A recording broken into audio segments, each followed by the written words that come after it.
It was scary in the beginning. We did not know how big this would become. I was a little nervous. I'm a diabetic and I have a heart failure. This pandemic is going on and my brother passed. He loved life, but it took him away just that quick. Coming back to work, it took on a whole new meaning for me, what we do here. It was a little bit nerve-wracking. I have multiple sclerosis. We knew that there were patients like me with having a chronic illness. I know that how important it is to have the medicine. My coworkers were concerned. They would mention it to me that, why are you here, And I would tell them, same reason you are, get the job done. Our purpose is caring for life, and there's never been a time in this company's history when it's been more important and more supremely demonstrated than through this pandemic. We've been here through the whole thing, through the whole pandemic. We've taken really great strides to ensure that all the employees are safe. The stuff we produce is out there saving lives. It really is essential. We got people that have loved ones that mean the world to them, just like my brother meant and means to me. I just want to do good here. We need to overcome this, like I have to overcome every single day. Fresenius Kabi did the same thing. We said we might be in a pandemic, but we're still moving forward. But now in my family, everybody is recognizing me as a healthcare hero. Helping people is great work, and it's important work. And that's what kept me coming in. I'm proud, just to be here, to be a part of that. Today, I'm here at work getting vaccination for COVID-19. Definitely, it's a dream come true. I really hope seeing the whole entire world getting vaccinated to slow this down. We are very optimistic about our future. Now we hope down the road we will be united. You don't stay in the valley long, you gotta come out. We're gonna come out. The thing I'll never forget is how we were able to continue working towards saving lives. We came together to help fight this pandemic. It's a good feeling to know that what we do helps other people. I feel proud to wear the shirt and say, yeah, I work for Fresenius Kabi.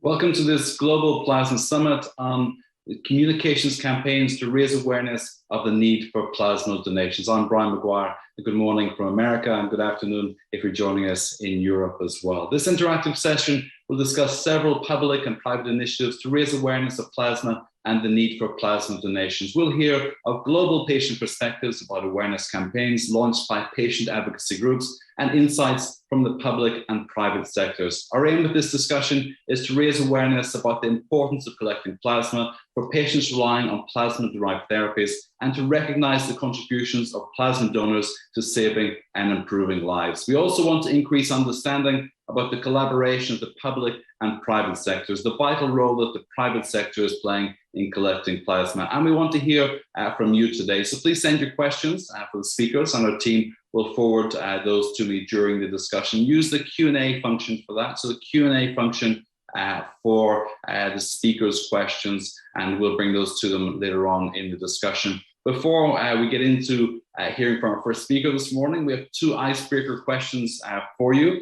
I'm not entirely sure what the prize for these will be, but the two questions, what percentage of total blood volume is made up of plasma? You put the answer to this in the chat function. So what percentage of total blood volume is made up of plasma? And the second question, approximately how many plasma donations are needed each year to treat one patient living with a primary immune deficiency? I'm going to bring those questions back to you a little bit later on, but put those answers in the chat function as well. And the winners will be announced later on by GPS. I have the answers in front of me, but I'm not allowed to tell you what those are. So please participate with that. And we really want your engagement all the way through today. We'll start with 2 presentations, followed by a panel discussion, and then the Q&A as well. And our first speaker today, we're delighted to have with us Lisa Butler. She's Executive Director of GBS CIDP Foundation International and a member of the American Plasma Users Coalition. Good morning, Lisa. How are you? Good morning, Brian. Thank you so much to the PPTA and the Global Plasma Summit Committee for inviting me to share some thoughts and reflections with you this morning. So I am the Executive Director of the GBS CIDP Foundation International. So Guillain-Barré and chronic inflammatory demyelinating polyneuropathy are autoimmune conditions affecting the peripheral nerves, and they cause numbness, pain, weakness, tingling, and often paralysis. The next slide, please. So as a foundation, we work for a future where no one with Guillain-Barré syndrome or CIDP or MMN, which is a related condition, that no one suffers alone and that everyone has the right access to the right diagnosis and the right treatment right away. We support patients by nurturing a global network of volunteers, healthcare professionals, research, industry partners, and we provide them with critical, timely, and accurate information. We educate doctors, clinicians, patients, and caregivers to increase awareness and understanding. We fund research through grants and establishing fellowships and other appropriate avenues to identify the causes and discover treatments. We advocate at the federal, state, and grassroots level to educate policymakers and to help them make informed decisions that benefit our community. Excuse me. We also help coordinate the A+ activities. So A+ is the American Plasma Users Coalition. This is a coalition of national patient organizations that were created to address the unique needs of patients with rare diseases whose rely on life-saving plasma protein therapies. Together, our coalition represents more than 125,000 Americans living with chronic disorders that are dependent on plasma protein therapies for their daily living. So in my talk today, I'm going to talk a little bit about the foundation, the GBS CIDP Foundation, and also some of what A+ does in terms of plasma activities. The next slide, please. So we have learned, especially during this pandemic time, that it's very important to help educate the public on the difference between convalescent plasma and source plasma. So that has been a challenge that we have met head on, I believe. The foundation has created a program called Plasma, Please. That's the graphic in the upper right-hand side you see there. This is our approach to giving the patient community the assets and the tools to engage their family and friends to potentially become plasma donors. So we try to really break down what to expect when you're asking someone to become a plasma donor. And this has really become a part of everything we do. For instance, our annual appeal this year, not only will we be asking for financial support, we're also including a call to action for plasma donors. We also have engaged with the Immune Deficiency Foundation in an amazing campaign they created called Plasma Hero. So again, this is a call to action for more plasma donors, and the Immune Deficiency Foundation graciously has allowed other A+ members to do a media takeover where we could share this program throughout certain months of the year, which we did during our awareness month in the month of May. So some of our other advocacy efforts include supporting the PPTA. I submitted comments during International Plasma Awareness Week. And also A+ supported PPTA, and we were able to have Congresswoman Matsui of California submit remarks to the Congressional Record on behalf of International Plasma Awareness Week. And then you can see down there with the hashtag Plasma Donor Saves Lives, the PPTA shared on social media and helped elevate that campaign. So the next slide, please. So here you're going to hear a little bit about what our op-ed and entails and how we've really tried to change the dynamic and the public perception of plasma donors. In the United States, there's been some negative press around plasma donors, and we really wanted to try to understand and educate the public about the true life-saving therapies that plasma donors are supporting. So if you'll bear with me, I'm going to read this for you a little bit. Imagine the shock and helplessness of seeing your child's body suddenly growing weak, clumsy, and unable to walk or even stand. The fear that they may never live a normal life or even survive this terrifying, disabling disorder. Imagine being greeted with the puzzlement of healthcare professionals, a battery of tests, misdiagnosis, needles, and uncertainty. All the while, the condition worsening right before your eyes. And this person, this child, slipping through your fingers. How will this end? I truly hope for you, for the sake of your family, community, and loved ones, that this feeling, this picture I painted, stays only in your imagination, and that you never spiral down to the level of desperation brought on by a very rare and disabling condition like I did. On January 28th, 2001, my son was diagnosed with Guillain-Barré syndrome. After 10 days of rapid physical decline and mobility, he was admitted to the ICU, diagnosed, and was treated with immune globulin, a plasma product. My entire family was given a gift, the life-saving gift of plasma donation.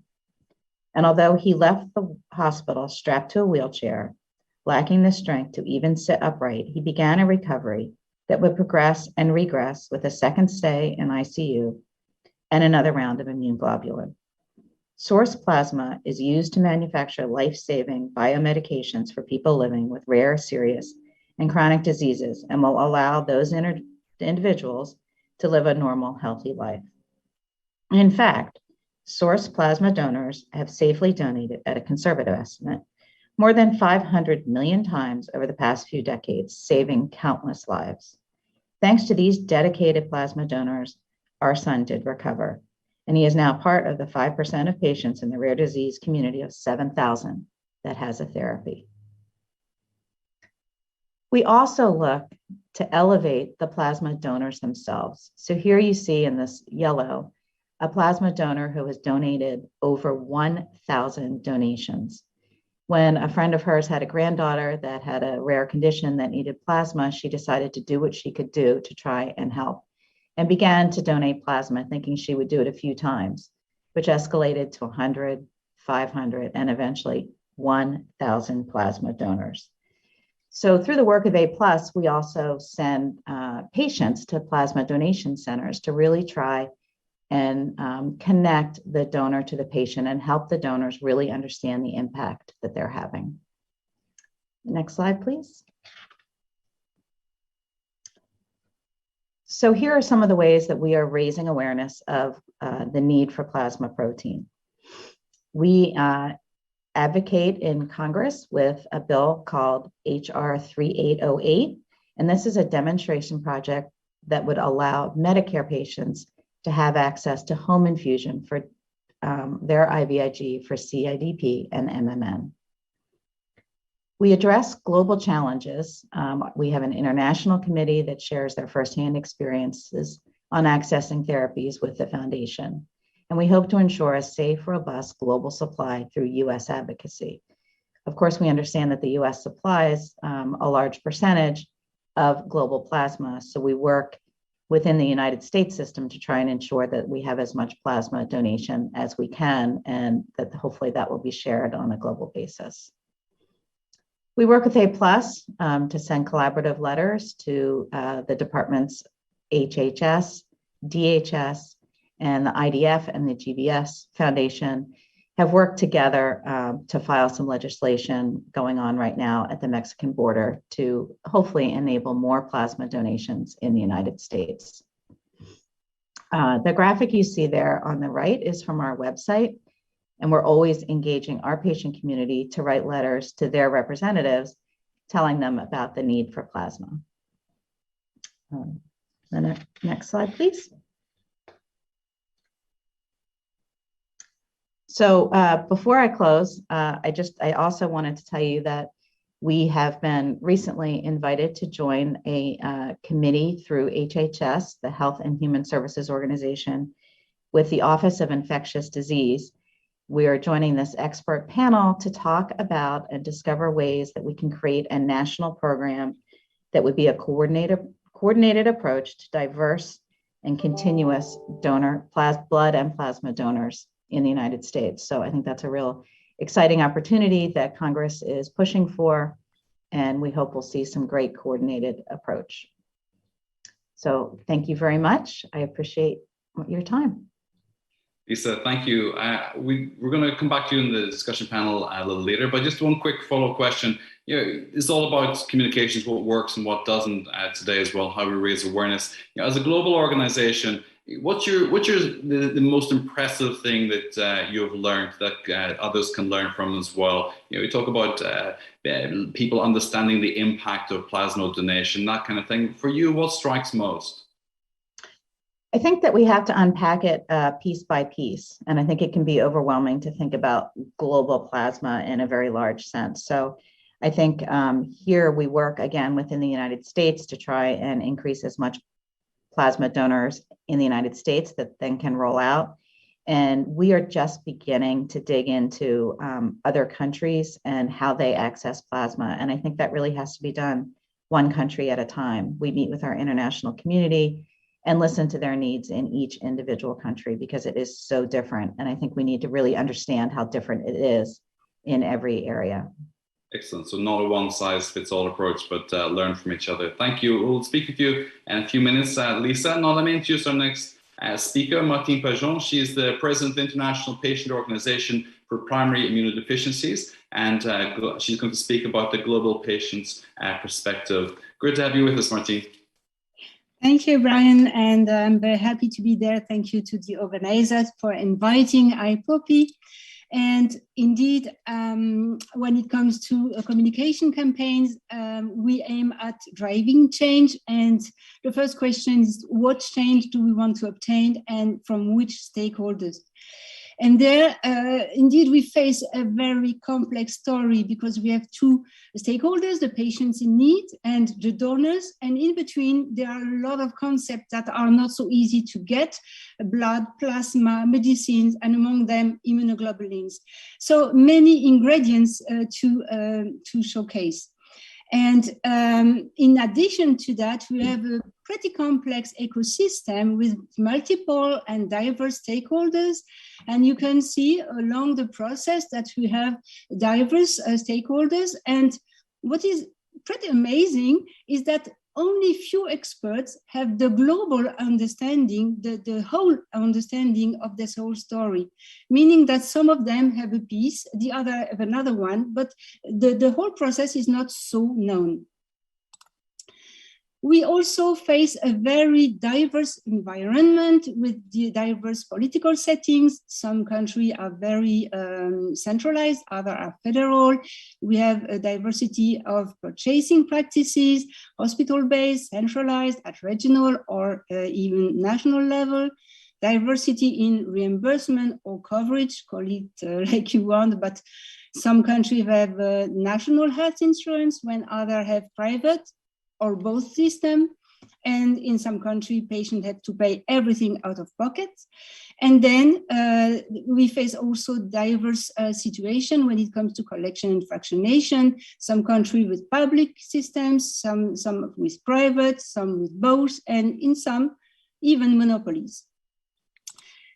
For this campaign, we have also a kind of timing to consider, and we have three momentum within the year. First of all is the World Primary Immunodeficiency Week that we have in April. The second very important one is the International Blood and Plasma Donor Day. And the last one is the International Plasma Awareness Week. In addition to that, of course, we have also specific opportunities, but this differ from country to country, or from continent to continent. For example, we have legislative change like, for example, at the moment, the blood directive that is under discussion or under revision in Europe, but also, for example, we had taken part to meetings among the Asia-Pacific Economic Cooperation on blood. Of course, every member, meaning national patient organization, has its continuous work on its core objectives, and one core objective is always access to treatment. And then we have also communication campaign when it comes to manage crisis management due to tensions or fear of tensions or even shortages.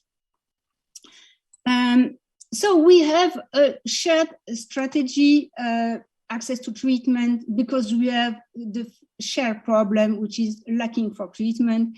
But this will lead to very different tactics at national or even federal level, because we want to put messages in a format where you will have a chance to influence and to be heard. And this is really different from country to country. And also, we have to go step by step, have a stepwise approach, so to entering into a conversation that manages a future for the relationship between our members and the decision makers. So different tactics, and I put here this cloud, so you can see that it's about awareness, about evidence, about education, testimony, embodying, etc. And I would like to give you a flavor of some example coming from our members. And the first one is taken out from Canada, CIPO. And I like very much myself this t-shirt powered by plasma, and you can see how creative they are. And also they want to raise awareness through testimonies, so embodying patients, so give them a true existence through this child, for example, that they even have put on bus shelter. But also on posters and on social media, of course. Another example is more about education on the nature of plasma, because on plasma at first, then plasma-derived medicinal projects, and then immunoglobulin. And this is not so easy for patients, and even sometimes for GPs, for example, to understand the difference between those three steps. So here, for example, France, this is our member, Iris, has released this document, this leaflet, where they explain the difference, first of all, of plasma and complete blood, full blood, I don't know how to say. So to get immunoglobulin out of that, the difference between blood collection and plasmapheresis, and also the time frame that is needed between a donation until it comes to the patient. Another example about education on the nature of plasma comes from Argentina. And you can see this is a social media campaign, mainly on Instagram, where they give those figures so to allow people to understand how long it takes to do those medicines, how patients, etc., etc. So you can see, and this is very efficient. Another way to educate is also to embed our physicians, our advisors. And for example, EPIPS, our member from Indonesia, has released webinars where they explain the nature of immunoglobulins, how this therapy is working, where it comes from. And this is really important for the patient, so they get the idea of what is this medicine and how special it is. Another example, again from CIPO, but I think it's interesting because they want to assess the need for more plasma. And for example, with their plasma fast sparks, the Canadian demand for immunoglobulins is rising annually by 6 to 10%. And this is a social media campaign again. Another positioning is to encourage donation and valuing the gesture of the donors. And this is an example from Germany, 3 reasons to become a plasma donor. And you can see here different people and the 3 Gründe to explain why it is worth considering donating plasma. Plasma is obviously a very important thing, but there are countries where you have to begin with blood, because this is not part of the culture to give plasma. So blood is the first very important step to have a nice situation for blood donation. And here we have a campaign organized by our member from Thailand, together with the Thai Red Cross, where they highlight the value of the gesture, but they engage people to donate because more or less they tend to give their blood when it goes to the family members. And this is exactly the same in North Africa, for example, in Morocco, where they have strong campaigns to encourage people and also increase blood donation. But of course, this begins with blood. And then I hope that in some years' term, it will move to also plasmapheresis and so plasma donation. Last, maybe not last, but another way to campaign is to advocate. And this is an example from Romania, ARPID, our member, where they lack plasma. This is not about tension, this is about shortages. So our member here, the president of the association, he's having a parliamentary activities, so to let those decision makers the reality of those patients, even if they are rare, because most of the time politicians are not so happy to care for rare people. They think that they have to begin with the most prevalent conditions. And this is very important, once again, to embody the patients, to prove they exist and that their life can be saved and even be productive, which is maybe more telling for politicians. Advocate for access. This is another example from Italy this time, and this is exactly the same parliamentary activities with press conference, thanks to the commitment of the Senator Maria Rizzotti. This is a country, a federal one, where some regions are really in tension at the moment right now. And then crisis management is not so rare, to be honest. And in UK, for example, they have this campaign on social media where they tell their patients, you live in the Midlands and have to stop your treatment because of the shortage, then do get in touch with us and we will put you in contact with a local journalist to work with, and so try to raise the profile of the difficulties of patients with there's shortages. Oh, sorry, I was too quick here. Another example, which is pretty difficult at the moment, their lack really is Russia with OPID. And you see they have a very strong Instagram campaign. For example, here, price of non-therapy, one human life. And these are not only words, this is reality, because behind this, there is a story of baby who died because of lack of immunoglobulins. And they do a lot of things, including policy activities, warning newspaper, article in newspaper, which is not so easy in the country. And also they are really creative. You see, they have a flash mob on social media with the motto, we want to live. So they put this really not as access to treatment, but access to life. Just some words about IPOPI, because we also try to bounce on the opportunity to raise awareness on plasma and on the needs of our patients. And you can see how we commit our patients by donating blood or plasma. You ensure that I get my usual immunoglobulin therapy, please donate. And we had a really nice, she comes from Australia, from Russia, and here I don't remember. And here another kind, this is another year. And the last one was here this year during the International Plasma Awareness Week, where we have testimonies coming from 5 continents, here Africa, it was Uganda. And our signature was regionally balanced plasma collection is key to reach global sufficiency EPD-NPs. Not only raising awareness, but also we have we call for increased plasma collection with a call to actions. We also have created a platform called SAFE, which stands for supply and access for everyone. And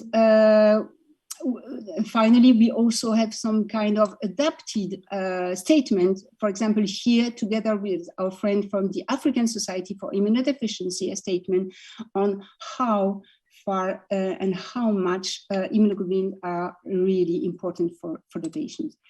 This will be certainly the last slide, and here you can see the PID Life Index. This is an index that helps to it is built on 6 key principles of care that measure the status of PID healthcare environment in the country. And here you have one of the principles, access to care, one of the criteria, because immunoglobulin is a treatment for half of our patients, more than a half.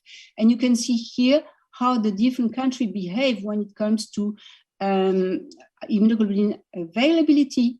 And immunoglobulin availability is the first very important step, which doesn't say that it's affordable for the patient, but at least it's possible.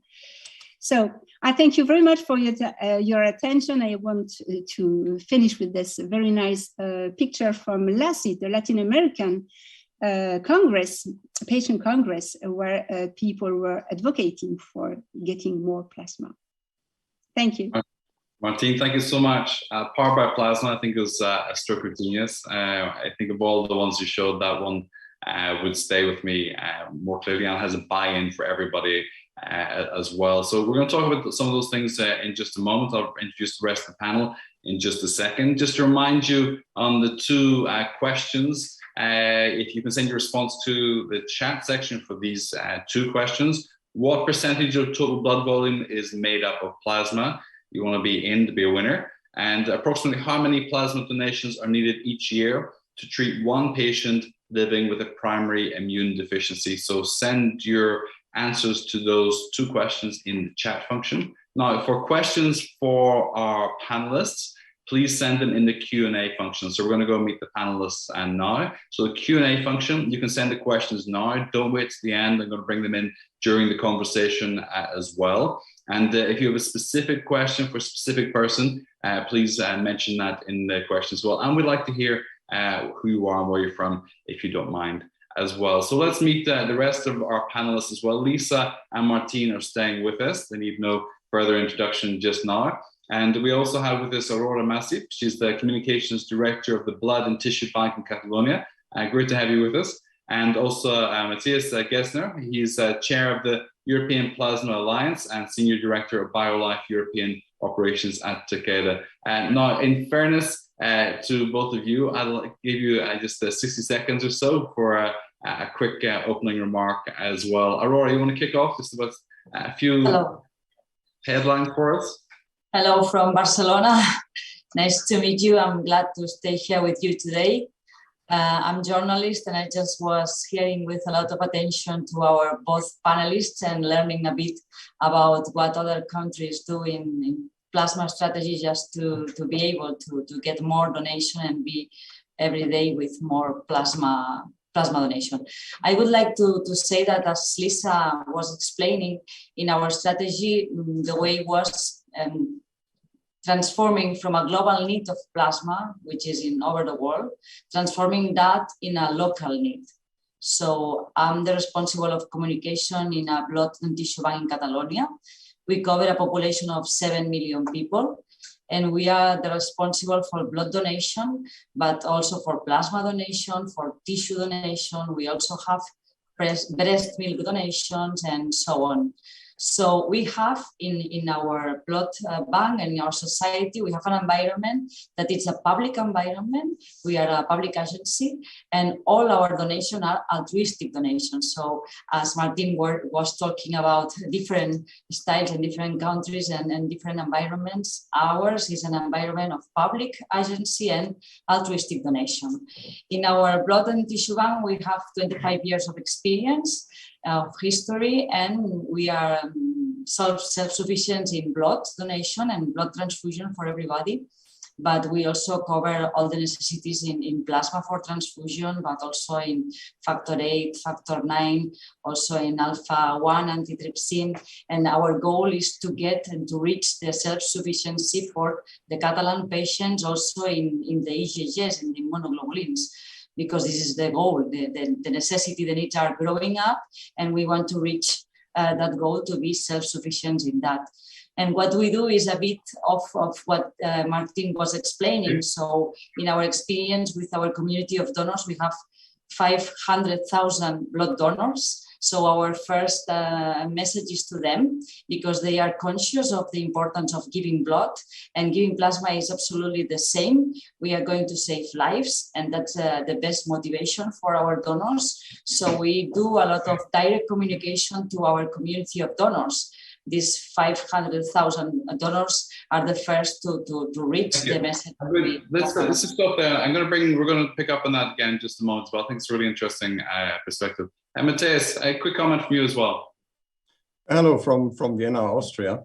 Yeah, also, I'd like to just join briefly in on the same question that we are facing here too. I'm responsible for plasma collection in the Takeda organization in Austria, in Czech Republic and Hungary.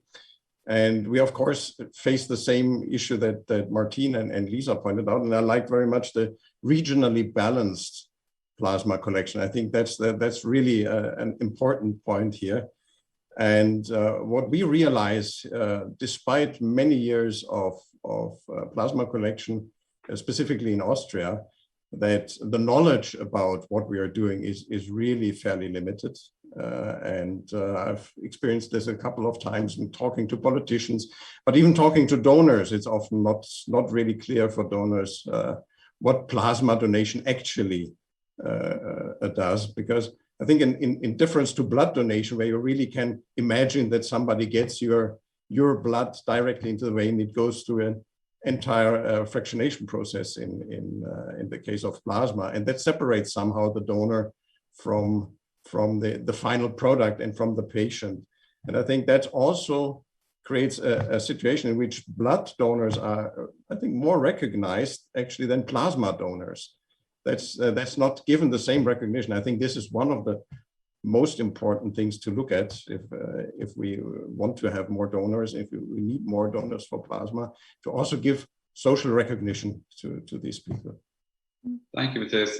Let's start with this issue, because this really gets to the heart of the communications problem. People don't know what they're doing. Martin, for World Blood Donor Day, for example, the European Commission is really fully behind this. But do you think stakeholders like the Commission should also be using World Blood Donor Day to emphasize the role of plasma? Martin? I absolutely do.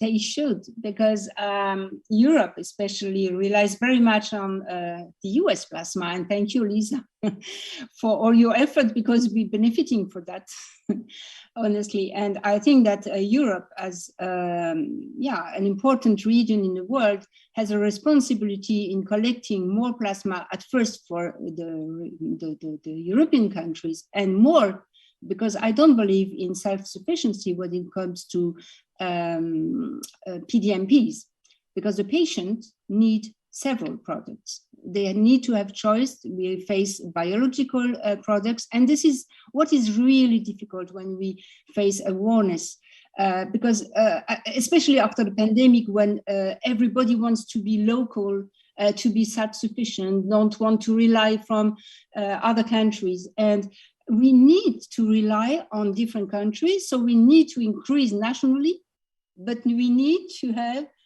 different products, so to cooperate between a country when it comes to PDMP. So I think that we try to do for long at IPOPI work with the European Commission. So as you say, politicians understand, because they don't really. It's not, first of all, it's not easy. It's what I tried to say.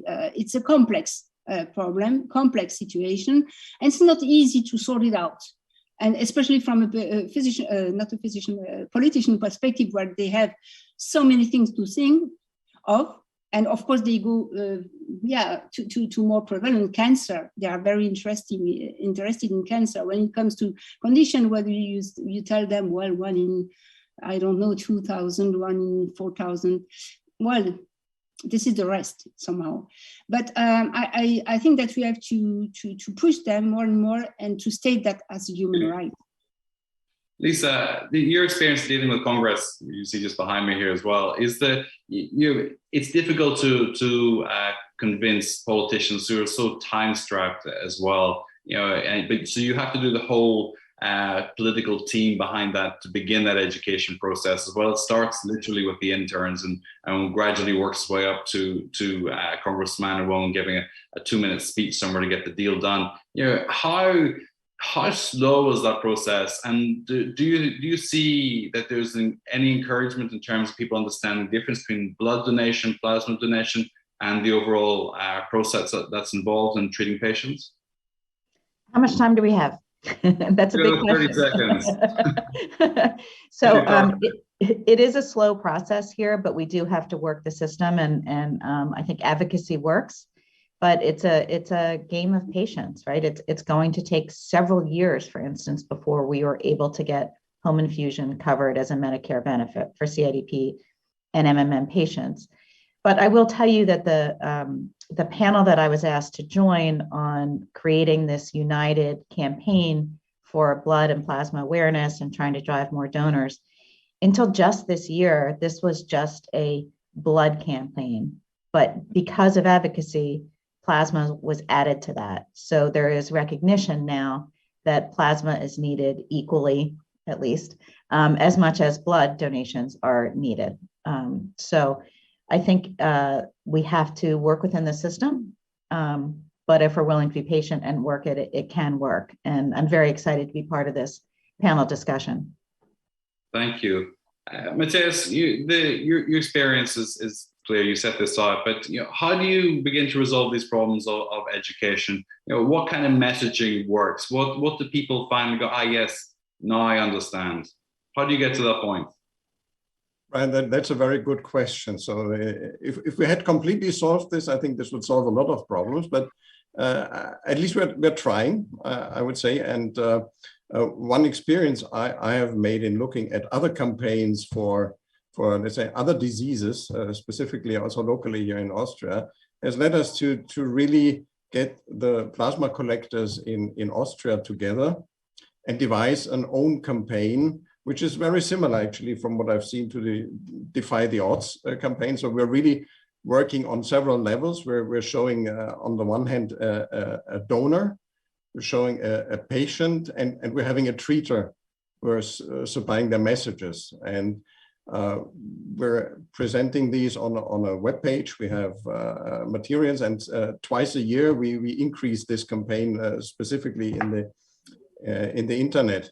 And the most important idea behind that is on the one hand, all of the members of the industry need to join in. It really needs to be a covering campaign that talks about plasma, not about individual companies.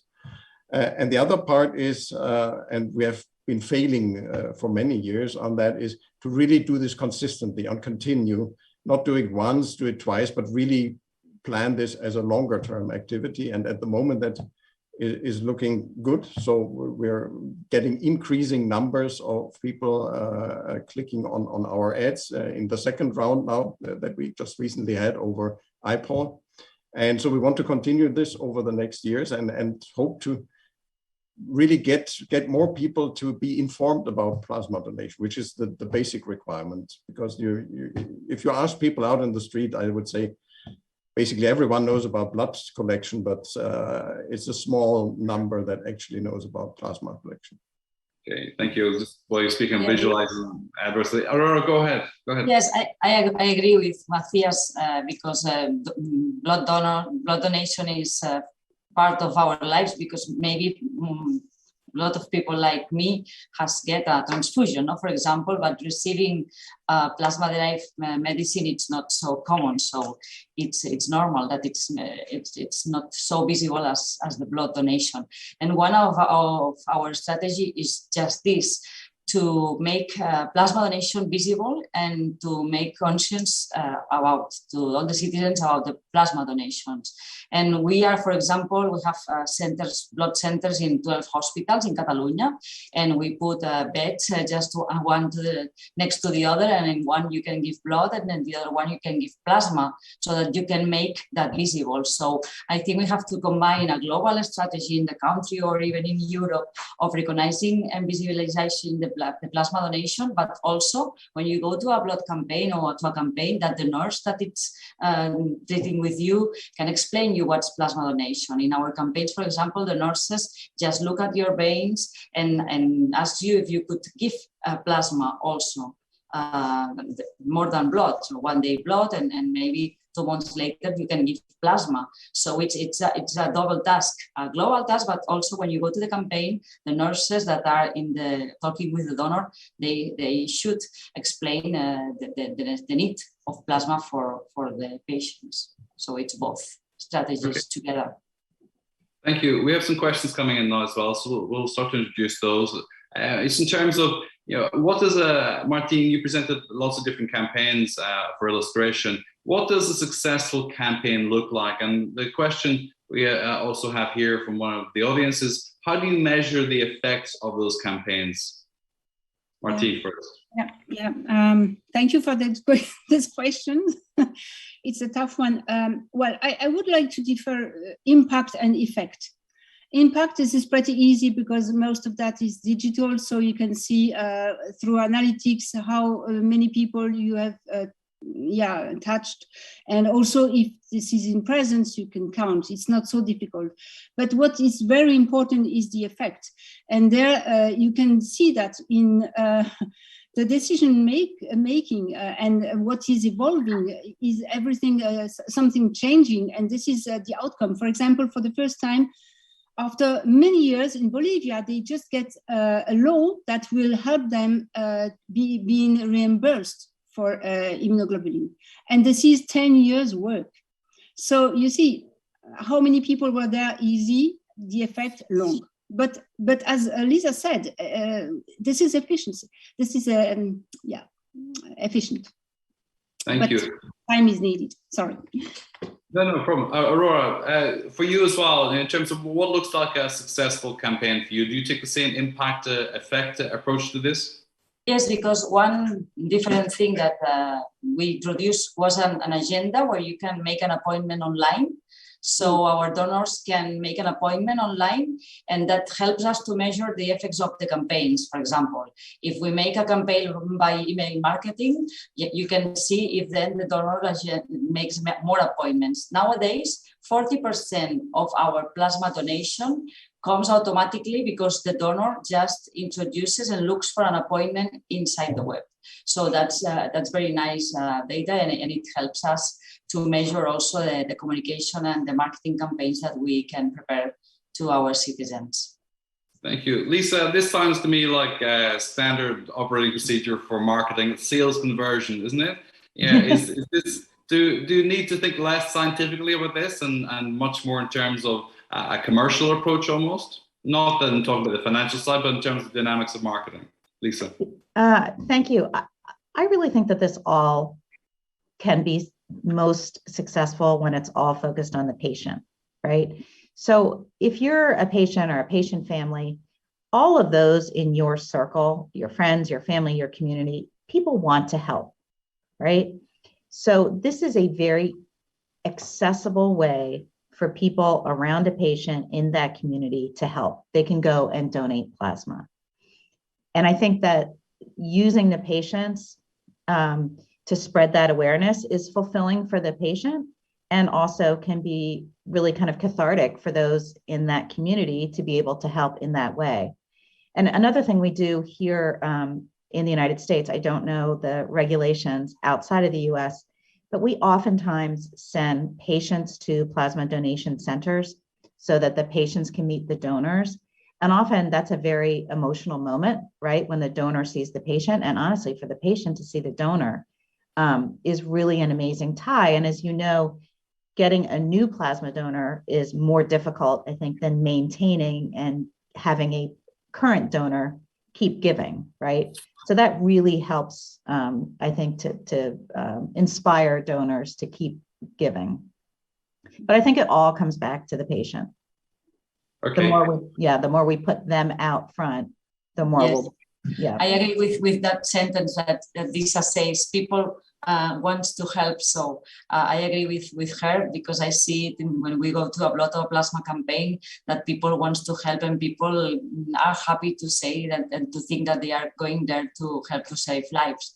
And also with the idea of the patients coming to our blood and plasma campaign just to explain and to share their experience, because our plasma donors, for example, is very surprising to hear one patient that receives plasma therapies and talking the lot of donation that need for one treatment. So for a plasma donor, it's really surprising, because they are used to say, I give blood one time and maybe my donation is useful for 3 patients. But when a plasma patient comes to the campaign and explains that it needs lots of donation for one treatment, they are really surprised. So, and it's very useful just to make understand the need of the donation. Aurora, just on this as well, Matthias was saying earlier that there doesn't tend to be a consistency in campaigns as well. You do well for a moment, but then it kind of tails off a bit. Do you see the same in terms of donations? Those people who are perhaps family members, they engage initially. Do they stay? Do they continue to donate, or do they fall off? Yes, 50%. They come to donate plasma again in 9 months of time. So the 50% of our people who start giving plasma, they repeat in a term of 9 months. That's the term that we have been studying.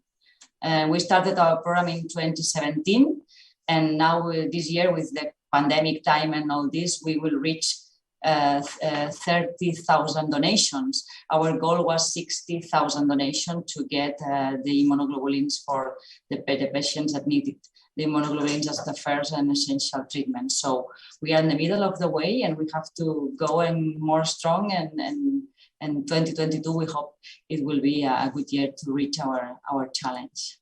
Thank you. Matthias, the European Union is not producing enough, not collecting enough plasma, and there are challenges for patients accessing PDMPs across the European Union. Why is that? Why is this such a challenging access issue?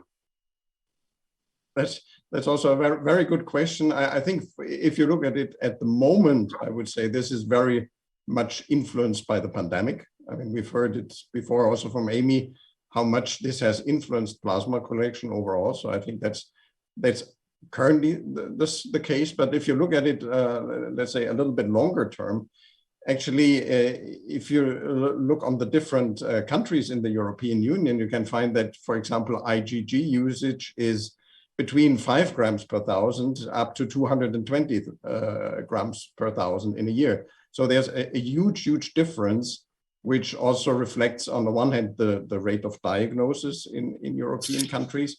And on the other hand, of course, also reimbursement, because being diagnosed doesn't necessarily mean that you're also being reimbursed for the treatment. So I think there's a huge difference in Europe that requires a lot more focus on leveling the field for patient treatment within the European Union. Anyone else want to add to that as well in terms of supply and what could be done to make this an easier process for patients? No, okay, let's take a question. Adding to this, I mean, sure. A most important step would be to have more countries collect. I think that's the obvious and most important activity that would help to have more plasma available here. Well, in terms of making more countries participate in this as well, who are the key actors that who do you get excited about when they participate, because there will be a multiplication effect? Matthias? I think from my experience that the most important players are the patients, actually, and it very much depends also on the level of activity in a certain country, because these decisions in Europe are made on a national level. And I think really the only way to get politicians' attention to this is to work via patients, to work over self-help organizations that can then drive the understanding at the politicians' level why this is needed and what could be done. Otherwise, it's really difficult in Europe, in most of the countries, to get the attention and also the interest on politicians' side to invest into this topic. Okay, so putting a human face on a scientific problem. Exactly. Okay. Can I just add to that? Go ahead, yes. I think it's a very fulfilling process for a patient to be invited to that kind of conversation, right? Because it's really making their journey matter, and somebody is really listening in a very engaged way. So I think sometimes, we hesitate to turn to the very obvious, which again, really is the patients. I so appreciate that, Matthias, that there's so much we can do through the patient community. Thank you. We have a couple of questions. We have 6 minutes left on the clock here. So let's see who wants to take this one. The question is, although source plasma does not rely on ABO, would it be beneficial to ask those A+ donors to donate plasma and target populations based on blood type? Who wants to have a go at that? No one. Okay, I'll leave that with you if you want to come back on it. Next question. I think what we can say is that we are happy about every donor in the plasma center, so it doesn't matter which blood type. So we'll be open for everyone. Yeah, we need donation of plasma. I agree with Matthias. And also what he was saying before, because he was saying that the politicians are a clue for the plasma donation, and that's true. Also the patients, and for me, in our experience, very important also the nurses and physicians talking about the need of plasma donation when a donor comes to a campaign and asks, for example, what can he do or what can she do to become donor. So it's very important also the direct contact with the citizens, and physicians and nurses has had a lot of credibility between all the citizens. So they are very important too. Thank you. We have another question here from Canada. Any specific tips on increasing awareness for politicians or policymakers? It's been an uphill battle in Canada at the provincial level. They just don't get it. Why don't they get it? Martine. Yeah, this is an ongoing battle. This is not finished. And I hope they will get it, and they got already some things. So yeah, this is to be done. Well, this is really difficult because, well, I will speak from Europe. In many countries, we have old systems that were founded at the end of the Second World War. And the culture is there, and the donors are really conservative around those systems. But as patients nowadays, especially plasma product users, we say that those system was really good at the time it was created. I think that the people, meaning the blood banks, all the process, are working very hard and very well. But we need to convene around the table and to speak together, because this is not working anymore. And I think that, as I said, we need to share the ideas, we need to share the plasma as well. It's not true that it's not fair that one country only collect for itself, like mine, for example, I'm French. And I think it's not the right way, because the day it stops, French people, they have nothing. So I try to let people understand that the interest of patients is in sharing, in finding new ways. I think also that the public, the donors culture has changed. We have more people living in cities. We have more people, young people, very under time pressure. And I appreciate Aurora when she says that you can have appointments online, because this is the beginning of a lot of things, but this is not enough. And also, I think that myself, I try to send a program in France at the moment where I insist very much on the fact that a blood donor will give from 3 to 6 times a year, when a plasma donor will be able to donate 20 times a year. And if we want to increase, we have to consider them in a separate way, because this is, I can see in France, I think the blood bank in France is doing a fantastic job. They do a lot. But a plasma donor in France is giving 3 times, about 3 or 4 times a year, like a blood donor. Okay. And I think we have to revise this. I just want to get a quick comment on this from Lisa. Then I'm going to ask each of you for literally a 20-second soundbite to close on as well. Lisa, the American experience, what cuts through? Again, I think the patients, and I think putting the patients at the forefront of everything we do. You know, a lot of Martine, what you shared really focuses on patients, and I think it really needs to be diverse in the patient community. So it's not just you know, patients in the neurology space, but in several different spaces to really show the breadth of plasma therapies and how far they reach. So I think putting the patients forward and coming together with groups like A+, where we have the numbers behind us. Okay, last words to you. I'm going to give you 20 seconds, then I'm going to cut you off. So Matthias, final word. What's the message of the day? How do we communicate effectively as stakeholders? I would take up what Martine said. So specifically in Europe, not looking on the national level for plasma, but really doing this on the larger level, and to reconsider in many countries whether plasma collection shouldn't be done by plasmapheresis. Thank you. Aurora. Yeah, global problem, local solutions, and just talk to our blood donors and try to be self-sufficient in plasma as we got to be self-sufficient in blood donation. So it's the same, to save lives. Thank you. Martine. Well, yeah, help support patient groups because they can do a lot, and also stakeholders cooperation, because this is where we can change things when speaking with the politicians. Excellent. Thank you. Last word to Lisa. Thank you. Lisa.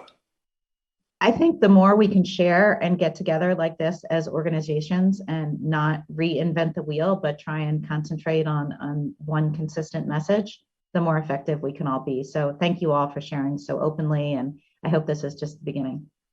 Thank you to Lisa, to Martine, Matthias, and Aurora for excellent conversation. And for those of you who are staying with us, there's going to be a scheduled networking break at the end. So you can go to the breakout room or the sponsors page as well. Wherever you are, United States, Europe, even further afield than that, I wish you a good day. I'm Brian Maguire. Thank you. Thank you. Bye. Thank you.